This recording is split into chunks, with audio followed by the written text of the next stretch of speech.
मैदानामध्ये पाहतोय खरे, परंतु नेरेदुंद्री विभागातून गेल्या काही वर्षामध्ये पनवेल आणि रायगडातून आलेला गोलंदाज प्रसन्न पाटील यांना मॅचच्या दुसऱ्या डावाला सुरुवात होताना पाहिलं मी ते प्रसन्न बॉलिंगला स्ट्राईकवर गब्बार. पहिला बॉल, पहिल्याच बॉलवर फटका खेळलाय खरा.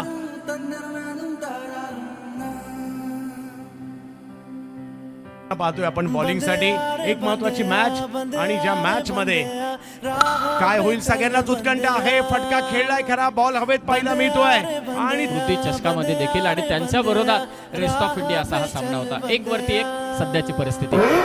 वेगवान बॉल.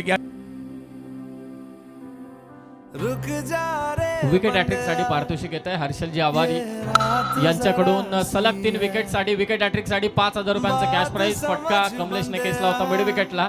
क्षेत्ररक्षक तिथे पोहोच पाहूया. आणि सगळे खुश असतील सध्या जी परिस्थिती आहे, परंतु ठाणेकर सुद्धा कमबॅक करणं जाणतात. यावेळेला वेगवान फटका खेळण्याचा प्रयत्न समोरच्या दिशेने खेळला जातोय खरा. फिल्डर येत आहेत, एक रन तिकडे मिळेल. पुन्हा एकदा जावेद मॅचच्या दिशेने. यावेळेला अक्रॉस आडव्या बॅटने खेळायला गेले, परंतु पहिली ओव्हर काय राहिली आहे. प्रसन्न पाटील यांची ही अप्रतिम गोलंदाजी. पहिल्या ओव्हरमध्ये फक्त 4 रन आणि आता मात्र मॅचला जिंकण्यासाठी जर पाहिलं तर 4